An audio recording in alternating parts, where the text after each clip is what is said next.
Good morning. Welcome to Hordle Tiptoe online on when we're recording this, is a rather gloomy morning, but spring is around the corner. The buds are coming, snowdrops, even a few daffodils, and it's a great reminder of God's creation. God never fails us. Springtime and summer, autumn and winter, they never fail. The creation is perfect. My guest this morning is the Reverend Claire Maxim. Last week, we were looking at the loneliness of the seafarer.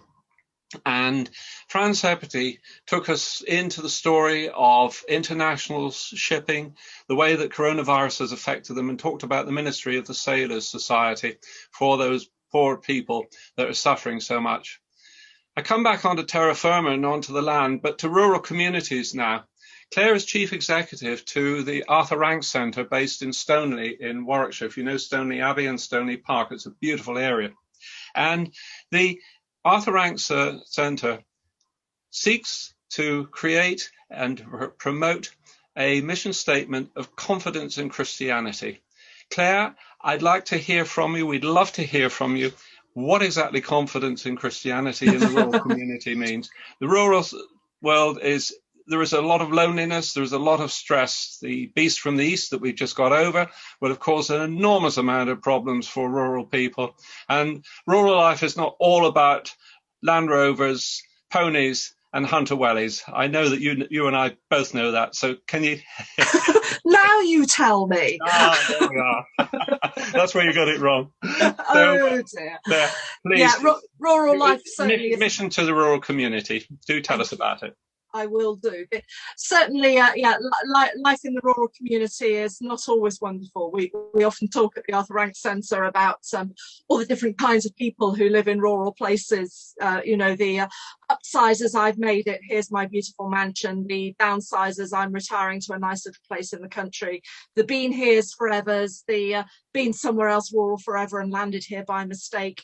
The people who have been put here into social housing. It's a real mixture of people, and that's one of the glorious things about rural places.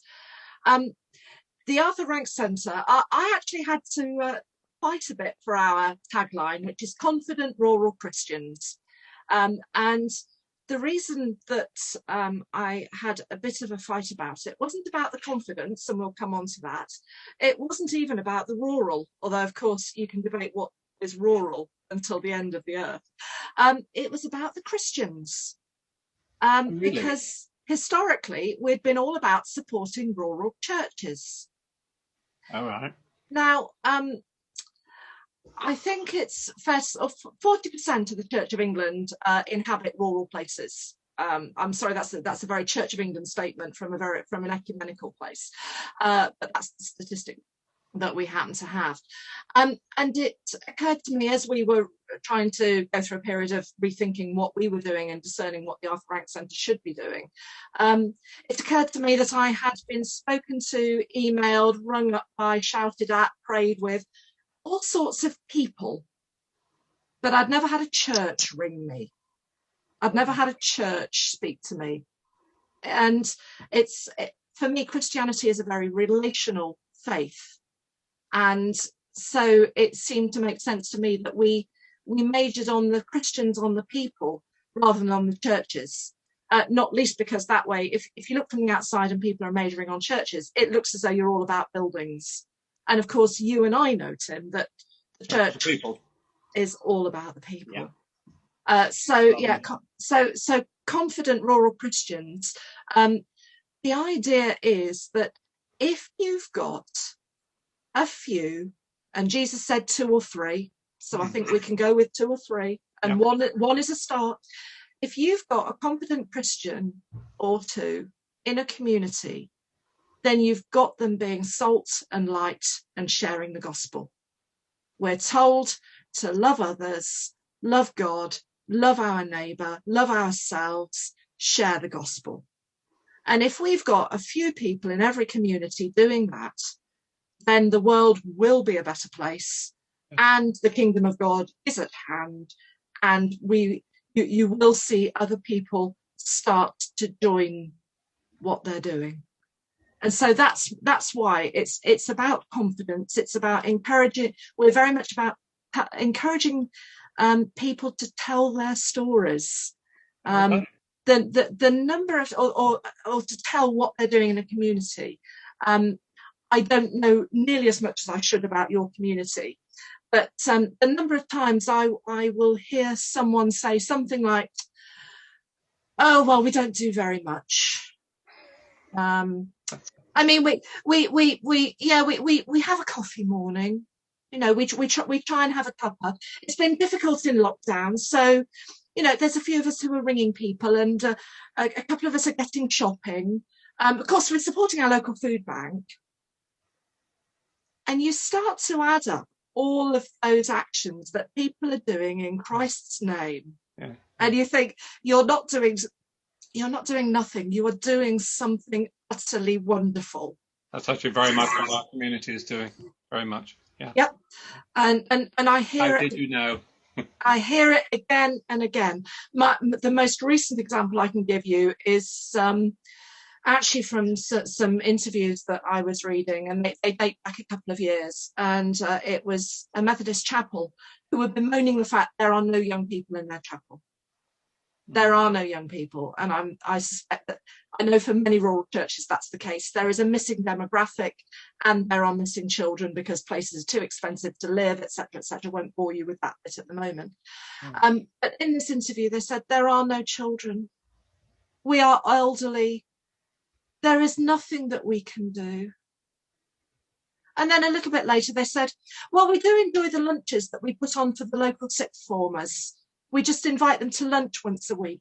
It's really lovely. And people do not necessarily connect the good they do on a Wednesday with the thing that has traditionally happened on a Sunday.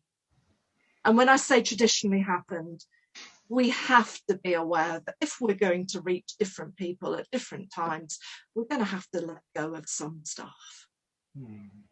And so a lot of what we're doing is about encouraging people to share their stories, trying to encourage others by sharing those stories, because so much of what people do is actually fairly simple, but it really matters. It's like ringing the friend who you haven't spoken to for ages, and they said, oh, I'm so glad you rang. It was lovely to speak to you. It's made my day. And all you did was pick up the phone and talk for 10 minutes or listen for 10 minutes. So the little things really, really matter. And quite a lot. We do much more than that in our Frank Centre. And if you want me to, I can start talking about that. Carry on. Yes. Oh, dear. Well, a bit of context then. Arthur Rank, J. Arthur Rank, those of a certain age, and I'm not going to define that age, but I'm above it, will remember watching films where there is a bloke with a gong whacking an enormous gong, rank and the rank association. I should have clarified that to start with, shouldn't I? No, it's okay. My job, not yours. And actually, J. Arthur Rank was part of the Rank Clovis family. They were a Methodist family, and they made their money making bread. There's quite an interesting thing to think about there for Christians, making bread to feed. Anyway, I'll leave you to make those connections. And he was the youngest of the boys, and there wasn't much of a place for him in the family business. And he was passionate about this emerging technology of film. And so what he did was went and made the most amazing films, you know, dozens, if not hundreds and hundreds of them. Yeah. And it's very clear that each one had to have an underlying Christian message. Now, I've never been through the back catalogue to check. I will be completely honest with you. But he made, of course, a fortune, and he put some of that into the Arthur Rank Foundation. And there are various organisations around the country which have benefited from that money. And we are but one, which is why we are called the Arthur Rank Centre. As to what we do, well, we grew up in Stoneleigh Park in Warwickshire. Now, there's no reason that most of you should ever have heard of Stoneleigh Park. It was originally home to the Royal Show, which is the thing you may have heard of. Yeah. And there'll be a few that have. Yeah, back in the day, absolutely. Sadly, no longer with us. Sadly, no longer with us, indeed. And back in the day, what almost began, and I'm being a bit pejorative to my predecessors, as the Churches Together tea tent at the Royal Show, with a bit of a link into Stoneleigh and Ashhoe churches, and at a time when rural clergy had time to, breed new apple trees, new strains of apple and pear tree, and to write books and to be inquisitive, and had lots of time on their hands. God bless them. The Methodist Church and the Diocese of Coventry could see that there was a need for support beyond the Royal Show. Of all the people who were involved in what was then the Royal Agricultural Society of England, that was based on that their home became on the showground, and so the Arthur Rank Centre became effectively the Christian presence for that organisation. Times have changed, and we are now an independent charity. We have some of the money left that Arthur Rank founded us on. Although I have to admit, at the moment, I'm quite busy spending quite a lot of that money. What we do. But it gathers not dust and moths. It gathers not dust and moss. It has stood us in very good stead in the past, and we've been extremely thankful for that cushion of money over the last year. Let me say, extremely thankful. But what we try to do, how are we looking to create these confident and encourage these confident rural Christians then? Well, we're aiming to do three basic things. We aim to offer resources. So if ever you need resources for a rural service, you want something about harvest, plough Sunday, rogation, blessing seeds, blessing apple crops, whatever it might be, you will find it on our website. We have a fund of information of liturgy that people have written about. Gosh, I suddenly realise I'm waving my hands and you'll get the odd thumb. Sorry about that. I waved. It's enthusiasm, Claire. You stay with it. And so, yeah, we are a very, very good source of rural liturgy for people. We also offer some resources to get people started. We never offer the last word, but we do try and get people started. So we have something called Open Welcome that is about encouraging people to unlock their church. Right. It's very difficult to encourage people into a building on a Sunday morning if you try to keep them out all week. Actually, there's a lot of work that's been done. I can hear you all going, oh, insurance, oh, candlesticks, oh, what about? But there's been a lot of work done with ecclesiastical and other organisations, and churches that are open all week tend to encourage people. Right. Although I said we're not about buildings, buildings do carry a Christian story. They do carry a lot of the expectations and ideals and spiritual values of a community. And so they can be extremely useful. They are tools, they are not the end. We offer something called Accessible Welcome. That is a set of ideas for how you allow people in, how you make it easier for those who are perhaps less able. And I think there's a whole rewrite there around this medium that you and I are talking on at the moment. We offer a resource that is very much a starting place about rural isolation and loneliness. You alluded yourself, Tim, to the fact that during the virus, people have had to stay at home. Many people live alone. I'm one of them. If you've been shielding, then it's been a very, very difficult time. And so our loneliness and isolation resource was planned a long time before this, before these current events. But one of the things that we discovered was people don't talk about loneliness and isolation. They certainly, how are you? I'm lonely. Oh, there's a person who's waiting to grab me and get their claws into me, and if I speak to them, I'll never get away again. It doesn't feel like a good thing to say, and yet we all experience it at different times. So we've actually just about got now a resource which is based on, I don't know if you've ever come across Table Talk, but it's something we've done in conjunction with the Ugly Duckling Company who produced Table Talk. It's a series of questions, very open questions, just on little cards, and it makes starting the conversations easier. Right. And so there's a thing about encouraging people to talk about loneliness and isolation. And then we've got a suite of things that go on from that, and a section on the website. We've always got a section on the website, is my answer to most things at the moment. And of course, we've got worshipping together. I alluded earlier to all the time on their hands that vicars and rectors had, and curates, if they weren't visiting the parish every afternoon, the time they had to do things. And we know that that's not how rural church functions these days. But there is a shift there that I think is actually a good thing and not a bad thing. And here you may wish to drum me out of town, which is, if we take seriously a priesthood of all believers, and if we take seriously the idea that we are the body of Christ, we are the hands, feet, spleen, liver, heart, toe, tongue, you name it, of Christ, then we all have a part to play. Now, it's very easy to say, oh, well, they're pushing out the clergy, so everybody else is having to do more, and oh, that's a terrible thing.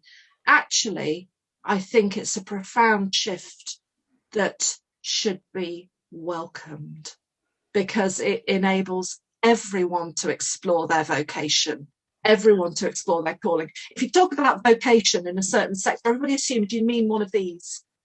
And of course, it's not necessarily so. In fact, it's absolutely not so. And it shouldn't be, because just because one person is called to be a priest, some are called to teach, some are called to preach, some are called to all of the other things. And some, frankly, are called to garden and to chat to the people who walk through the graveyard while they're gardening. Some are called to clean, some are called to pray, some are... Certain apostle wrote about this, didn't he? I think they did, yeah. I don't think it's a new idea. No, I don't think so, no. And so we have a resource called Worshipping Together, which is aimed very much at those places where there isn't a member of the clergy able to take a Sunday service. There may or may not have been much training available for people. It's quite a daunting thing to do at first, to try to lead services, but actually it's great fun. Just saying. Yeah. Okay. And so we've got a resource aimed at giving people a little bit of confidence about that. So that's our resources. I told you I could talk forever, Tim. No, it's just great. It's just your enthusiasm and your ideas and that, fabulous. You just keep going. Lovely. Thank you. Okay. The website, which I will keep mentioning, I'm going to say now. Yes. If you type in Arthur Rank Centre, .org.uk, Arthur Rank Centre, which always looks like it's got too many R's in it, but it hasn't. .org.uk, you'll find us. Anyway, the next thing we offer is training. Some of that we're currently reviewing and revising at the moment. Some of it is about things that can sit on our website that can be pulled down for use in small groups. And particularly there, we think about the things that do help people tell their story. That thing about, people like to call it evangelism.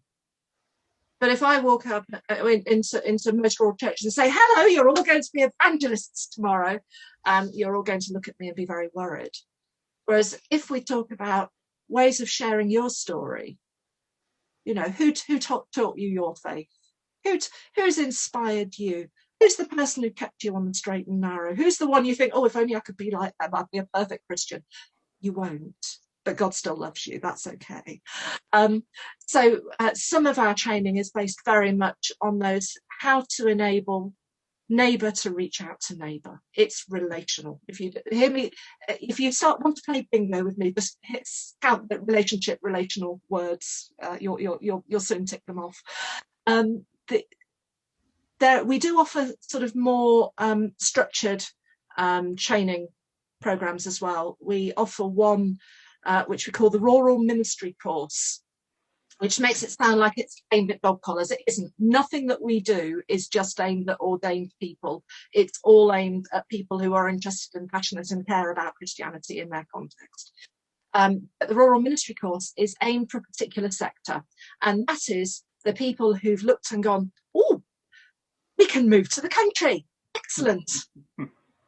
And then they've arrived and they've tried to join their local church, and they've looked around and worked out that it doesn't work the way they thought it did. And it can be a real culture shock. Yes. And so for those people, we have a couple of days of course, you might almost call it orientation. Right. Here's stuff you need to know about rural. Here's stuff that will help you. Here's how people, if you, I'm being encouraged at the moment to talk by the central churches a lot about missional disciples. We're all going to be missional disciples. And I don't know about you, but that scares me.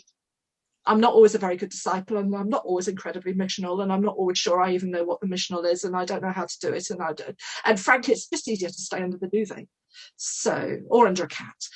So there is something about helping people to translate their gifts, their enthusiasm, their warmth, their love for Jesus into something that they can express in a way that the people around them can understand more easily. Because if you can't meet people where they are, you're never going to walk with them. If you can't join them where they are.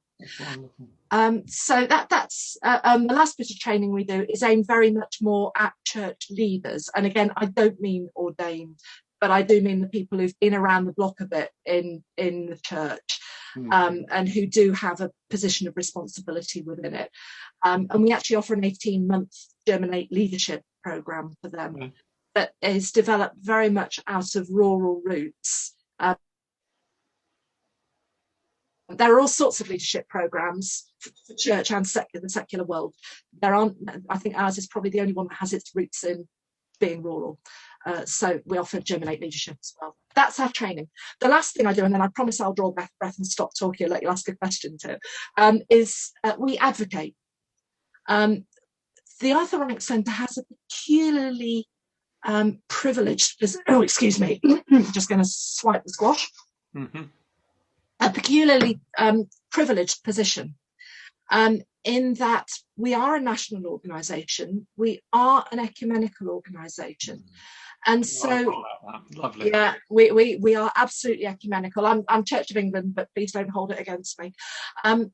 And so we have a seat, or we are able to speak with the national denominations, we're able to speak with the diocese, we're able to speak with the circuits, the districts, the synods. So, for example, we are home to the National Rural Officer for the Church of England, the Methodist Church and the United Reformed Church. We all share the office. At the moment, we all share little screens, but you know what I mean. Yeah. But among our trustees, for example, we have a representative appointed by the Roman Catholic Church. We have people from Pentecostal churches. So we really do try to cover a very broad spectrum. So anything I say that comes out in Church of England speak, I'm really sorry, but that's because I'm Church of England. We try to hold that ecumenical view. So we're privileged to be able to speak in and give some sort of rural voice into the national initiatives that happen, which means, of course, we have to listen really carefully to what's going on the ground, because if we don't know what's happening we often talk about little snoring on the wold, greater overwhelming in the marsh, the small places. If we don't understand what's going on there, then we're not going to speak well. And we're also extraordinarily privileged to be able to have access into government as well via either the House of Lords, various bishops and agricultural friends that we have there, and into DEFRA as well through one or two coalitions that we're part of. So we do try to speak out for rural churches and for their rural communities, because the two are, or should be, so intertwined that that we have to talk about both. I think, do you want me to start on about ecumenism now in rural places, Tim, or would you like me to stop? You keep going, because you've covered about 3 of the questions I'm going to ask in any case, so it's just wonderful. I will say to people that I never prepare these beforehand, but we always pray to the Spirit that before we start that He will guide us, and and you're plugged in there really well, Karen. Oh, thank you, Spirit. I'm glad about that. And one of the things about being ecumenical in rural places is that people have this idea of being ecumenical perhaps means working with their local "they're not us" chapel or church. And in rural places, there quite often isn't a "they're not us" chapel or church, or there's only one or only two. And if you're used to thinking about ecumenism in a churches together town way, then you expect there to be, a gathering of 6 or 7 different churches. The minister holds the ecumenical link. Yeah. But in rural places, it doesn't work like that. Where I was most recently an incumbent, we had the Church of England church that I was rector of. We had a small chapel, which once upon a time would have been a thriving community place, but was actually now rented out to any Christian group from anywhere that happened to want a meeting space on a Sunday. So that the congregation that met there had very little to do with our community through the week. But actually, in the place where I lived, we had, and I know we did because some of them were in the pews, some of them were occasionally in the pews, and some of them came and joined us for particular festivals or house groups or whatever. We had Baptists, we had Roman Catholics, we had a couple of brilliant charismatic Pentecostalists who occasionally threw other members of the congregation a bit when they started praying in the Spirit. It was great fun. We had you had Cradle Methodists. You had. I'm not sure we had any URC, but I'm prepared to bet we probably did. We had Quakers. Hello, Kat. Yes, we were talking about Kat earlier. Yes, he's just arrived, got thoroughly wet in the garden. So. Brilliant. Well, that now needs to dry out. Mine are all black. I have 3 cats, and they're all black and white as well. So this could get very confusing indeed. And sorry, so I put you off. That's all right. In rural places, no, always happy to be interrupted by a cat. In rural places, actually being ecumenical is much more integrated in the way that we work with people, and much more integrated in the way that we understand people's individual stories. Yeah. Because quite often, people may once upon a time have travelled away to their whatever it was, or their particular chapel may have closed. In my own village, we have a home that was previously a Methodist chapel, and our Church of England church is a local ecumenical partnership. Yeah. So, there is that, but you don't have to have that label to know that there are people who are not Church of England in the C of E pews, and it is usually C of E. Sorry, the vast majority of churches in rural places. I think we can blame Henry VIII, and we'll start from there and carry on. So. Oh, we can blame Henry VIII if you like. Yeah. There is something about being very, very aware that just because you're doing a Church of England service in a Church of England church on a Sunday morning, it doesn't mean that everybody with you is Church of England, and nor should it. No. I'm going to draw breath now. I'd love to pick up on one thing that there seems to have been a theme, excuse me, the last few chats that we've with our guests, the hands and feet of Christ. And you, with no prompting from me, brought up the hands and feet of Christ. And there seemed, although, and I will say to all of our congregation who watch that, there is no particular rhyme or reason in the way that I invite people. I research, I find people. Arthur Rank Centre, I was very aware of Arthur Rank Centre from my many years ago family farming times, going to the Royal Agricultural Show, which was the event of the year, fabulous event. And the Arthur Rank Centre at that time, in the centre of the showground, had such a wonderful position. And it was a tremendous, the first time I looked for the man with the gong, but then I was told that wasn't what it was about.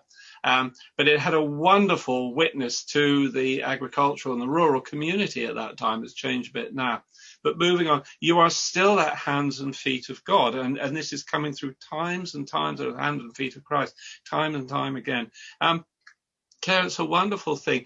Can you just sort of tell us a little bit more about how you actually perhaps promote yourself? I happen to know about you, and obviously you're doing a tremendous amount of work, but is your angle to reach the, shall we say, the diocese and the church management and go through that way? Or do you, yeah. Bless them, they've mostly got enough to do without me. Yeah. We do try to have links into diocesan. You mentioned House of Lords, so you obviously you've got a few. I take it you've got a few bishops that know about you quite well. We have some friendly bishops, which is good. And we do try to sort of connect with diocesan people, particularly people in comms. And also who are responsible for training, because for us those are the people whom we can readily support. Right. But a lot of our work, of necessity, and rightly so, and it's a joy, is much more directly with churches. No, it's not with churches, it's with people. I've just contradicted myself, but you know what I mean. You certainly don't have to be in one of those structures to pick up the phone and talk to us, although at the moment, because we're on my mobile phone, we're not very reliable on the phone, or to drop us an email. We are very, very happy to hear from individuals, because it is individuals who make up the body of Christ. We've recently expanded quite a lot. I mentioned the fact we were spending our money. We'd reached a point where we were operating with just under 4 full-time equivalent people, which is not very many, and we were getting very, very overstretched. So our trustees, bless them, agreed over a year ago that we would invest in recruiting more people, and that out of that we would expect to reach a much more sustainable position financially, rather than pulling down bits of our, bits of the family silver were being sold off as a teapot at a time, as it were, each year. Yeah. And so a lot of our work this year has been about making sure that we are doing things that people appreciate and value. So, for example, we've been sending out a weekly newsletter called Together Apart. We started it right at the beginning of the pandemic, as even before we went into lockdown, because you could see that meeting was becoming more and more difficult. And that's an ecumenical venture. We're really pleased. We sat in the office, had the idea, and then went, why don't we ask some other people? And it's a very simple idea. It's a bit of blurb from each organisation, and then one person, the same person for every organisation, writes there's a Bible passage, a reflection on it, prayer, and a little bit of practical action to take. Couldn't be more simple in many ways. Yeah. And of course, it's a different person each week. Everybody who's involved in that sends out the same reflection. We top and tail it with a bit of blurb about ourselves differently, but everybody gets the heart of the same stuff. And of all the things we've done, that has had such appreciation. We've had so many people going, I was meant to be doing something and I didn't know what to do, and so I read your bit, or our vicar couldn't and his technology failed, so I prayed the prayer from there, or I was around doing this little bit outside and somebody said hello and we talked. It's had real benefit to people. Part of our expansion is we have finally taken on somebody who knows about PR and communication. All right. So I think when you ask how we promote ourselves, that's pretty. You're a Church of England organisation. Right. Yeah, that's right. No, we're independent. We're an independent charity. We don't get any. Well, if we do get money from the Church of England, it's for some very specific reasons. They don't just go, oh, we support the Church of England. No, we ought to make that clear. Yeah. We are an absolutely independent charity. Right. We do rely on not only on our Arthur Rank money, which will run out, but on people who see our resources, use them, discover that they are good, joining with us, and eventually perhaps showing some financial appreciation as well. Yeah. But we are much more we are passionate about the fact that good ministry is the basis of what we do. We're passionate about the fact that nobody should be stopped from accessing what we do because of money. We're absolutely passionate about those two things. And we figure that if we are the work that we're doing, which is very much a sort of second line mission agency, we're about encouraging people to go and do the frontline stuff. We can't go and engage with every person in every place, but we can talk to, if we can get a broad enough reach, we can talk to people who can. And we've already got quite a broad reach, but there's a lot of work to do around. It's a tremendous opportunity, but it's obviously it's great work that you're doing, Claire. It really is, and it's lovely to know that the centre carried on, because obviously it had such a high profile being at Stoney with the Royal Show, and I think it was, gosh, it must be now, I don't know, about 18 years or so ago that the Royal Show stopped. Yeah. World moves on, and suddenly you find yourself out in the middle of a beautiful park with sort of hundreds of thousands of people used to be coming in the summer, and now they aren't, and you're finding other ways, and that's just great. Your message of encouraging confident rural Christians, that really resonates. We are sort of, I suppose, rural, semi-rural here, but certainly you and I are very aware of sort of small parishes throughout the countryside. We came from Exeter Diocese, many small rural parishes. Just great to see the work that you're doing there. Thank you very much indeed for your wonderful story, your enthusiasm, and everything that you've opened up for us. We didn't get to meet your cat. I see mine is just, he's just, yeah. No, I think sorry. There we are. They obviously didn't want to come and say hello, but there we are. Well, thank you so much for inviting me. I've really enjoyed it, and I will be praying for you all as you carry on. Well, it's lovely, and we will spread the word of the good work that you're doing, because I have visited and looked at your website. You've got a wonderful website. You've got a lot of wonderful resources there, and thank you very much, and thank you for your enthusiasm and sharing it with us. And the hands and feet of Christ, just wonderful to hear again. I know, just wonderful. Claire, Maxim, thank you very much indeed. Thank you.